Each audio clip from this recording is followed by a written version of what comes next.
Oh, where have you been? Well, we'll get into that a little later in the video, but for now, we get to go ahead and watch martial artist Ken going ahead and beat the ever-loving shit out of some battered women and actually emotionally scarred people. So, case in point, we're looking at a Moon Bunny Dominiel, a Unbound Knight Arowell simply for the protection, and a martial artist Ken.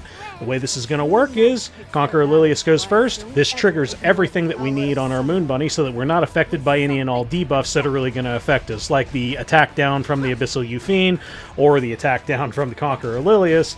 And we also straight up have 2 turns of immunity, and we have attack buff from the Moon Bunny's first turn. Shazam! Would you look at that?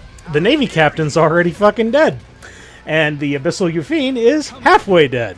So, basically, let's go in with our wonderful S3, which is a auto-crit, which I still have crit on this character because I am a straight-up mentally deficient retard. But hey, we did a lot of damage, and ultimately, they're all on their last legs. Case in point, hey, looky there, Yufine's dead again. Well, dead for the first time. Now she just needs to die one more time because LOL holy sack. And basically, I took the opportunity to go ahead and stun the Conqueror Lilias because I wanted to prevent any and all attacks from going into my martial artist Ken that he really couldn't handle extra bits. But we have Sigurd's Scythe, so we should have been okay in the first place. Hey, looky there, we're done. Oh, goody. So now we get to talk about my favorite character, Rand. So hey, this is a typical Rand, Senya, and Lilias. This is one of the teams that I fight a lot of times with Lone Crescent, Bellona, Elena, and Silvertide, Christy. However, this happens. So this is a Rand, a RNL Rand at that, who then pulls a dual attack from a Senya. So this is pretty close to a 23-11 situation. But I mean, hey, that's pretty much what we're dealing with here. We just took an extraordinary amount of damage all at this one time. So this is where you could end up saying, well, maybe this team isn't 100% effective. But I don't know, man. You're essentially fighting a 3% difference. You're fighting a 3% difference and an RNL depending on 15, like a plus 15 or a plus 30. So that pretty much means, what is it, 15% for an RNL to proc to a 20% chance to an RNL to proc? So like, hey, those are the odds that you're working with. And if you're not dealing with RNL, and you don't happen to get a dual attack, or basically if you don't fight RNL, you're fucking free. Because if this is not RNL, then straight up, we have the perfect opportunity to go in with Elena, then you use S3, give everybody invincibility, and then you start tanking their cleave. Now, right there was pretty much what I expected, because of that extra damage that I just took from the Senya. However, if you're not fighting multiples of this team and you don't get astronomically fucking giga unlucky like I did, this team should still function. I haven't actually fought a 23-11 Rand yet, and that's gonna be really the ultimate test. But this situation right here really kind of told me a 23-11 probably would kill me because all that I was really hit with was a dual attack. So, we fought that first team with martial artist Ken. Let's fucking do it again. What's our big difference now? So instead of Navy Captain Landy and Abyssal Yufine, it's going to be Navy Captain Landy and Sharun. So, I was worried about one particular thing. And it was the fact that I underestimated the actual power of Sharun's strip, as well as how much she's able to CR push herself. See, like right here, if I had my turn, I would have stunned her there, and then we kind of would have been completely okay.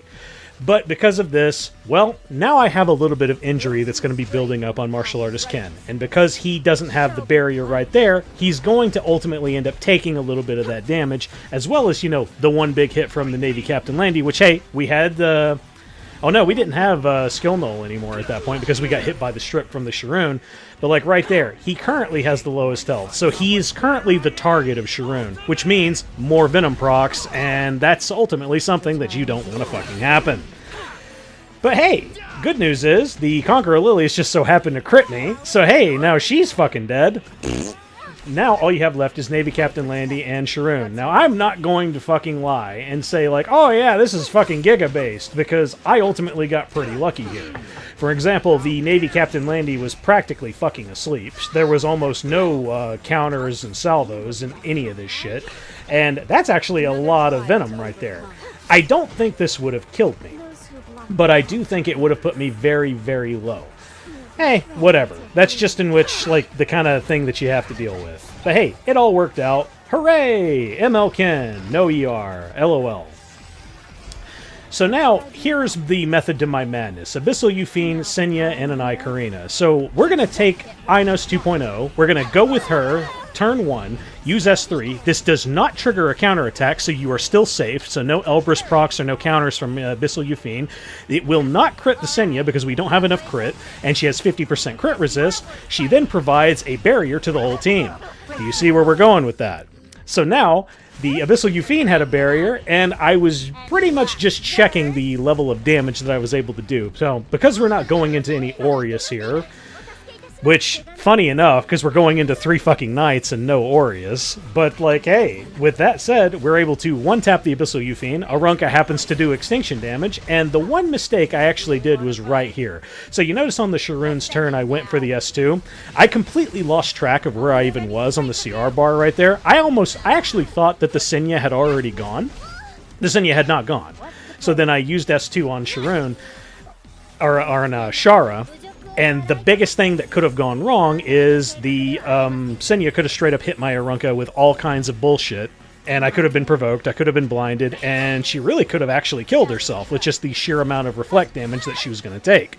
Fortunately, that doesn't happen. We didn't pretty much just go into the Senya for free because she's still at a barrier, and then we happen to land a Death Break, and then we just go in with a Soul Burned S1 Arunka onto the ae-KARINA. Yay!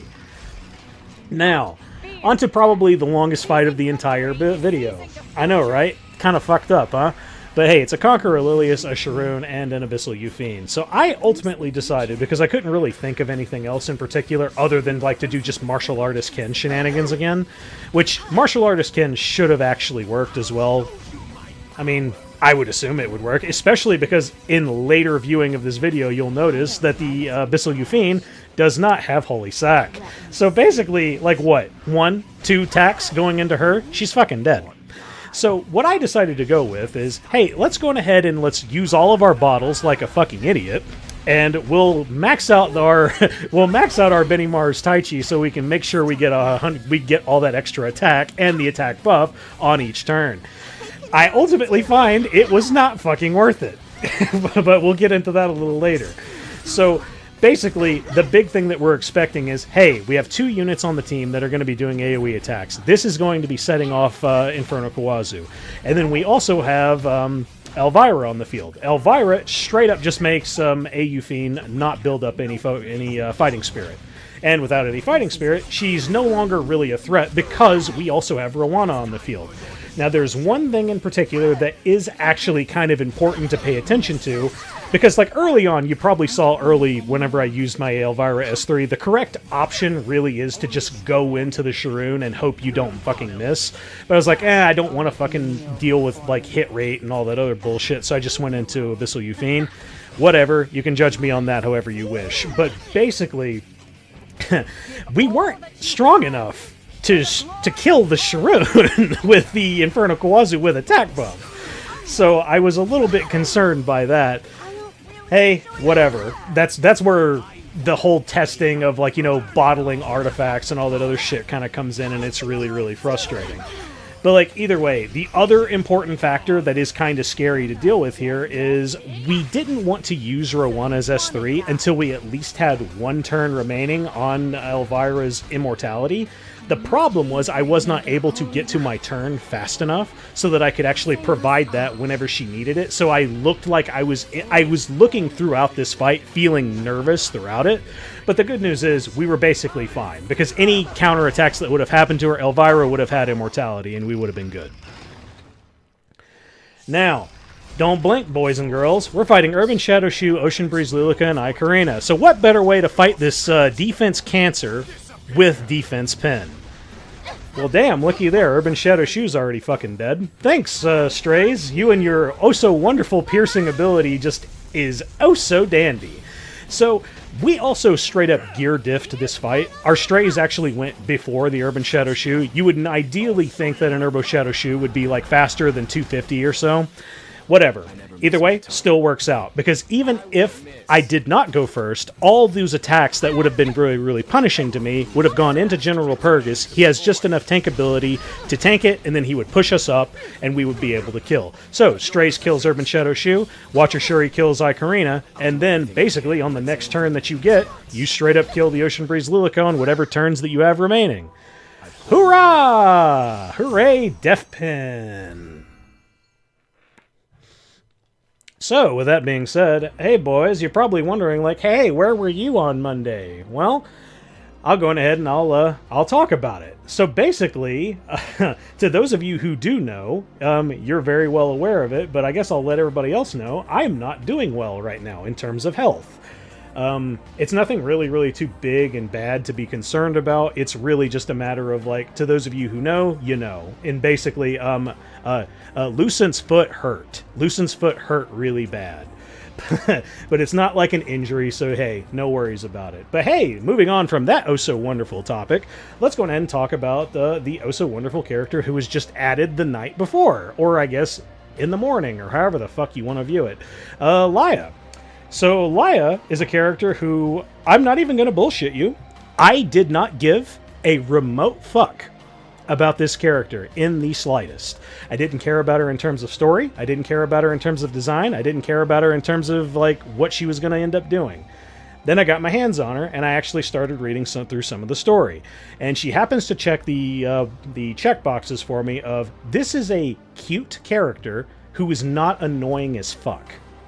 And it is very, very easy to go past those lines, and whenever you're a cute character, you can also be absolutely fucking grating on my nerves.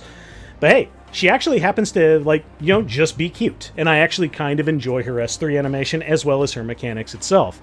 And honestly, she feels really good. She's a great support, basically Dark Corvus, kinda.